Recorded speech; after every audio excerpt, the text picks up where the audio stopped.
as the Battle of Bakhmut is absolutely raging, and it looks like Russia is paying a big price and not getting much in return. But we're going to break it all down and why I think Russia's active duty units from Kherson are fully deployed. Let's get into it. Okay, when we look at the tactical map, you guys can see that what's really interesting to me is that the number of shelling reports are actually less along the key front line here than the reports of ground assaults, right? This is sort of fascinating because as we discussed yesterday, we saw only shelling, and the day prior to that, we saw no enemy activity at all. Really bizarre stuff.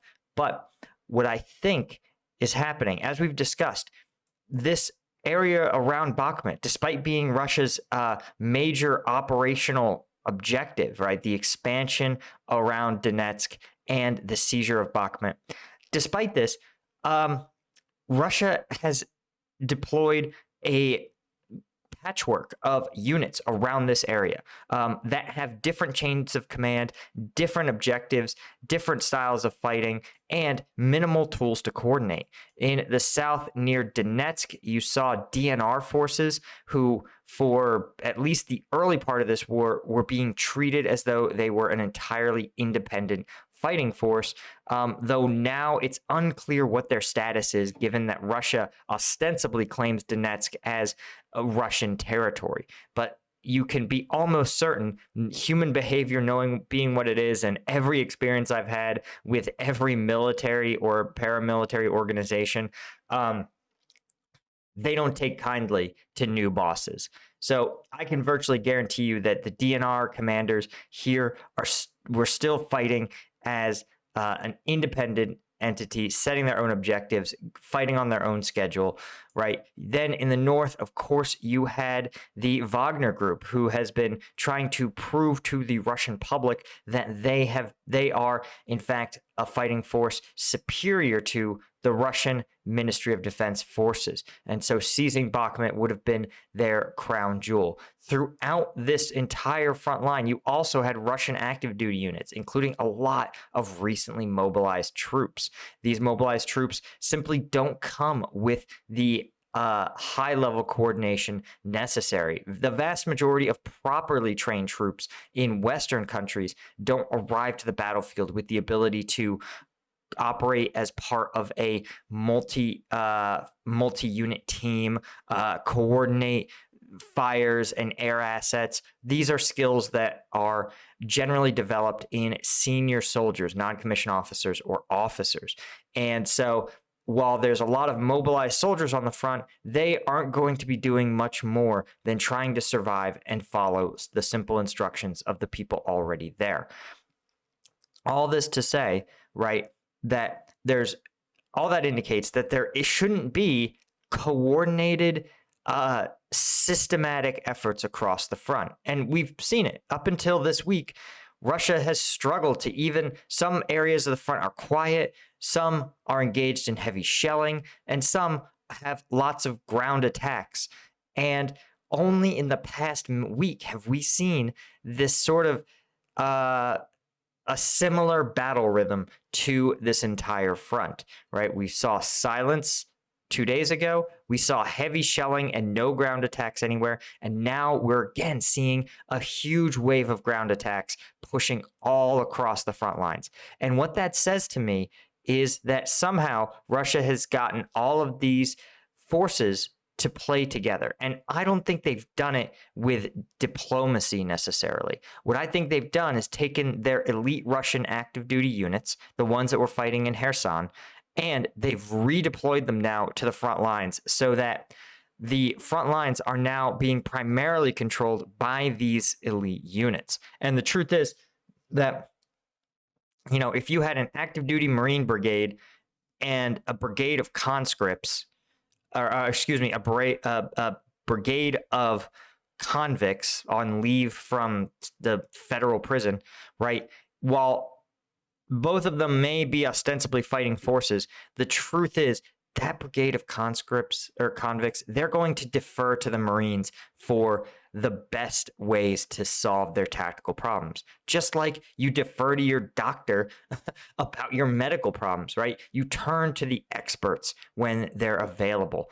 And given everything we've heard and read and seen about the state of the Russian front lines, I think most of the troops along here are going to welcome professional, active duty soldiers, especially ones who've been combat tested. They are going to they're going to be able to take their high level training, their real expertise in this conflict, meld them together into a really valuable trove of knowledge that is going to be welcomed by almost all the forces in this front line, even if maybe their superiors aren't happy about it. But what that means is that functionally, the front line is now probably controlled entirely by the Russian Ministry of Defense.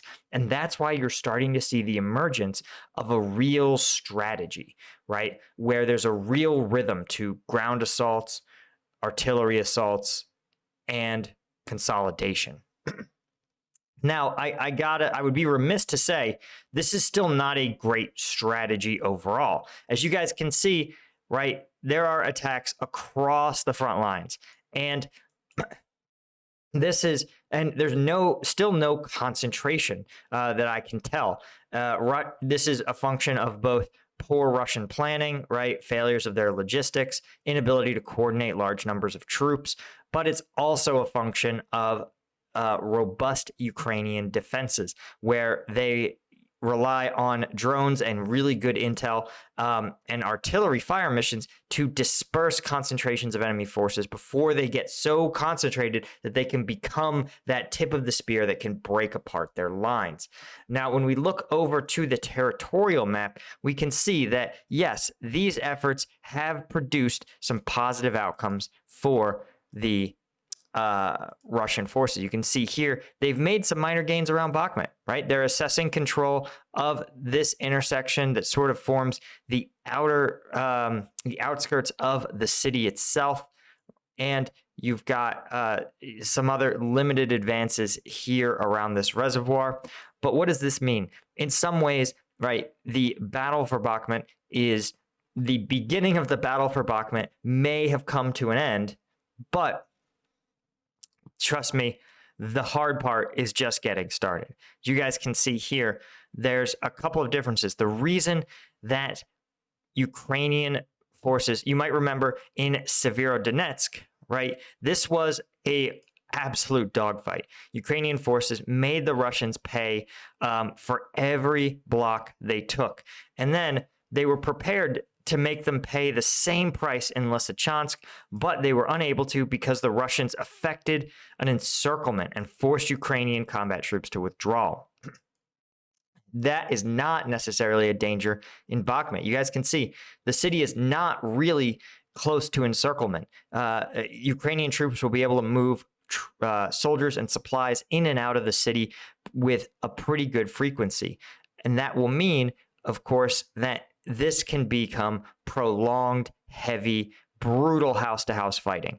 And especially if you are on the defense in an urban area, it is nightmarish for the attacker. Because you have to think, every one of these buildings, every one of these blocks has to be secured and cannot be reoccupied to the Russians, cannot be reoccupied by Ukrainians. So they could literally clear this entire block, move on to the next block, and then the Ukrainian forces that were here, they move back in, and suddenly the Russians are surrounded from areas that they thought they had cleared. It's hard to articulate just how many troops you need to effectively do urban combat like this. Now, Russia, of course, has found some solutions to this. Their solution is, of course, to secure a block and then flatten it. And that certainly is a technique. But even that method is incredibly, incredibly tedious and slow. Literally, to just treat your artillery like a construction tool and just flatten buildings one block at a time. It'll take months, and the Ukrainians will almost certainly make them pay a huge price for it. So all in all, I would say that we don't have to worry about Bakhmut falling anytime soon, and that the Russians instead should be the ones worrying about just how hard it's going to be to take this strategic objective. Anyway, guys, there's a bunch of other stuff that happened. Actually, okay, I would be remiss not to address Putin's address from earlier today. There's a couple of key takeaways. First is that Putin acknowledged that this has gone badly. Finally, the last horse has crossed the finish line. But interestingly, and this is a really fascinating insight into Putin's thought process, he compared himself favorably with Peter the Great, right? A Russian imperial czar, noting that Russia now controls the Sea of Azov, something Peter the Great aspired to control, right? In Peter the Great's era, it's worth noting that maritime trade was way more essential. And while in this day and age, there's maritime trade is also robust, it's not quite the lifeblood of a country the way it used to be.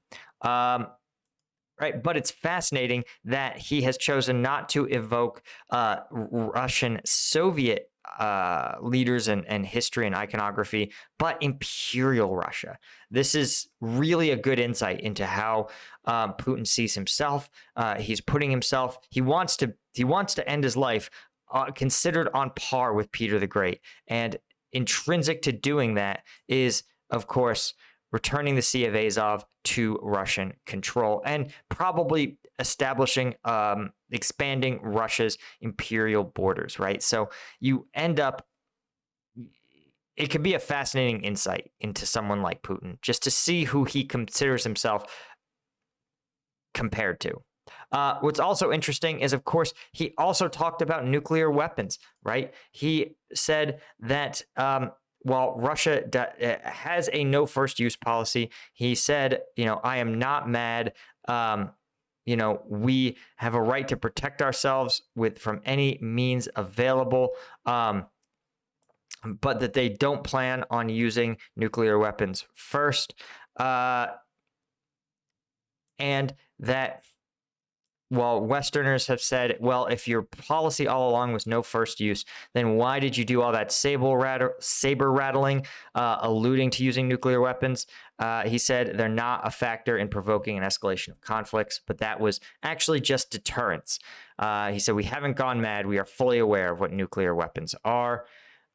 We have them. They're more advanced and state of the art than what any nuclear power has. Doubt. I'm gonna doubt that one. Based on what we've seen, the Russian military was also state-of-the-art and more advanced than any other Western power. And lo and behold, they had like 2 advanced weapons and a bunch of weapons from the 70s.